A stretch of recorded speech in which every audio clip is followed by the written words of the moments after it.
সুপ্রভাত বন্ধুরা, আমি চলে এসেছি মনীষ কিচেনে অন্য একটা রেসিপি নিয়ে। আজকে করব মাছের একটা রেসিপি।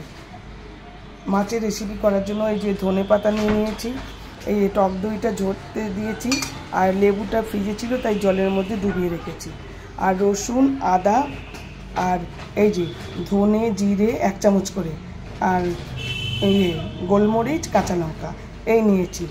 এবার দেখতে থাকো, সঙ্গে থাকো।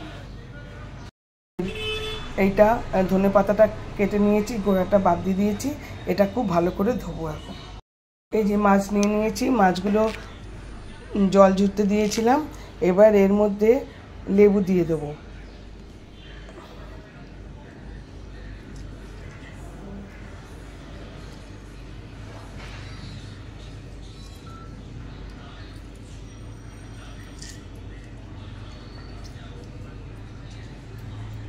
প্রথমে লেবু দিয়ে দিলাম,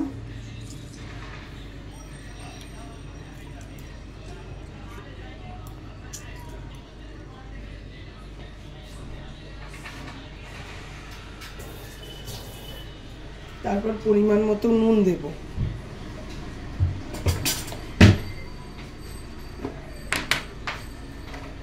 হলুদ গুঁড়ো দেব, লঙ্কার গুঁড়ো দেব।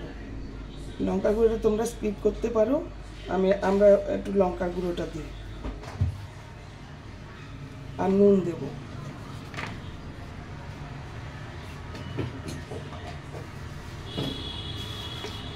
এই যে একটু পরিমাণ মতো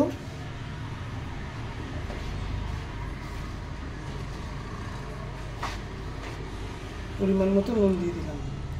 এবার এগুলোকে মেখে এখন আমি কিছুক্ষণ 10 মিনিট মতো রেখে দেবো। 10 মিনিট করে মতো ম্যারিনেট করে রেখে দেবো। মাছটা 10 মিনিট ঢেকে রেখে দিয়েছি। এইদিকে এই যে এগুলো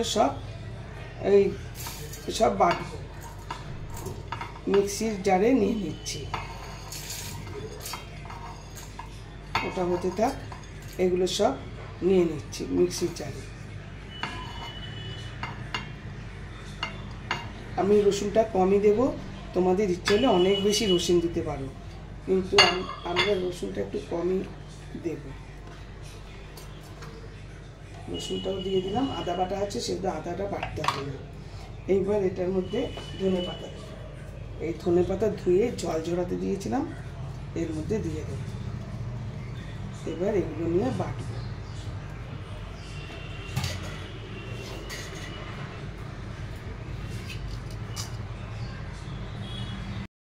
এই যে জল ঝরানো টক দইটা বাটিতে নিয়ে নিয়েছি। এবার এই মশলাটা দিয়ে দেবো।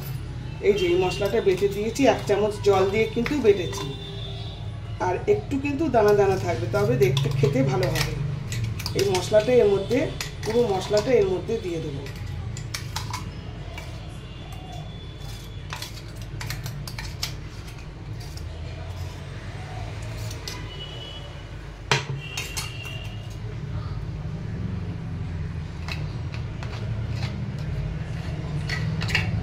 পুরো মশলাটা ভালো করে নিয়ে নিলাম, দিয়ে টক দইয়ের সঙ্গে ভালো করে মিক্সিং করব।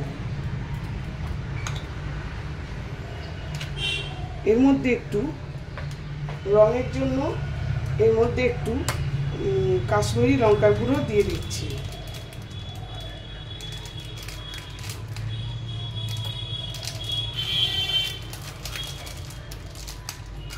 রঙের জন্য কাশ্মীরি লঙ্কার গুঁড়ো দিয়ে দিলাম। ভালো করে পুরো জিনিসটা মিক্সিং করব। এইবার মেশানো হয়ে গেছে। এবার মাছগুলোর মধ্যে এই মশলাটা সব মাখিয়ে দেব।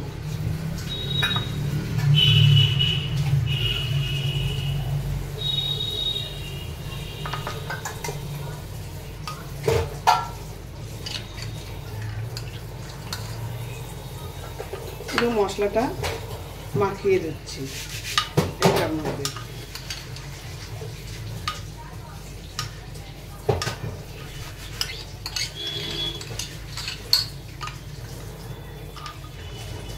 অনেক মশলা আছে, কোনো অসুবিধা নেই, 2-5টাই মাখিয়ে নেবেন। আর বললাম তোমরা রসুন ইচ্ছা করলে আরও বেশি দিতে পারো। ব্যাস। ঝাল যেরকম যে খাও সেরকম বাটবে।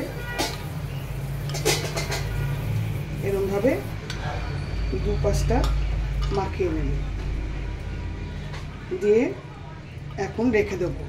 যখন খাবো তখন আমরা ভাজবো, সেটা আমি দেখাবো পরের প্রসেসটা কিভাবে কি করছি। নর্মাল ভাজা নয়, এটা আমি দেখাবো কিরমভাবে কি করছি।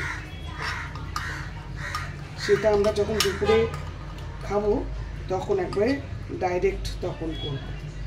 আগে থেকে করলে জিনিসটা ঠান্ডা হয়ে যাবে, আর তখন গরম করলেও ভালো লাগবে না। ব্যাস হয়ে গেল আমার ম্যারিনেশন। এইবার এটাকে ঢাকা দিয়ে রেখে দেবো।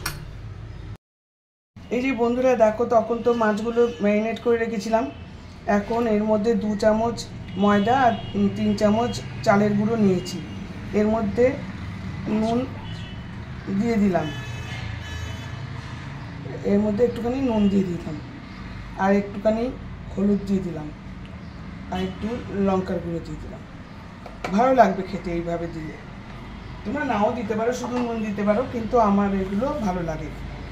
এটা শুকনোভাবে থাকবে।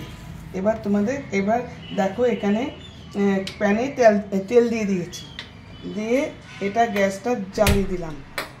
এবার তেলটা গরম হোক, তারপর নেক্সট প্রসেস দেখাচ্ছি।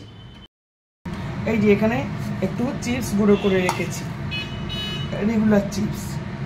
আর এই যে মাছগুলো আছে, এই তেলটা গরম হলে পরে এই মাছগুলো দেখো কি করি।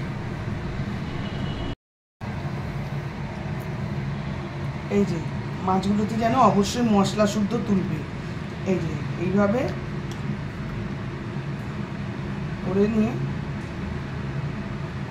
কোনো জলের ব্যবহার কিন্তু এতে নেই। এই যে চেপে চেপে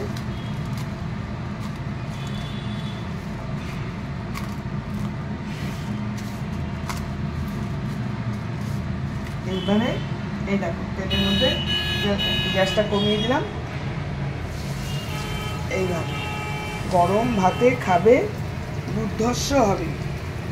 এই যে একটা দিয়েছি, আবার এরকমভাবে আবার নিচ্ছি, একদম কমিয়ে রাখছি গ্যাসটা। এইভাবে মশলা শুদ্ধ কিন্তু অবশ্যই তুলবে, নাহলে টেস্টি হবে না। দিয়ে আবার এর মধ্যে চেপে চেপে লাগিয়ে দেবো। এইভাবে এই আরেকটা দেখিয়ে দিচ্ছি। তোমরা এগুলো আরেকটু কুচি করলে আরেকটু ভালো ধরবে।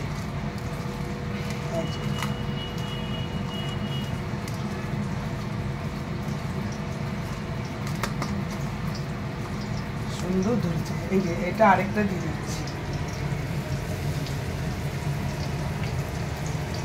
এইভাবে আমি সবকটা মাছ করে নেব।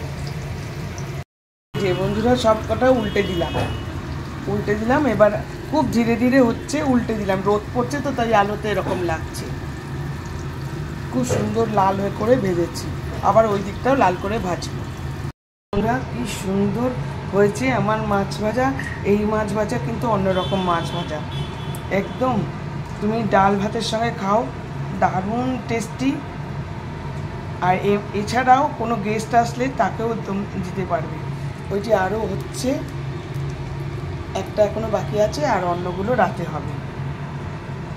খুব সুন্দর, আশা করি তোমাদের খুব ভালো লাগলো। তোমরা অবশ্যই এটা ট্রাই করবে।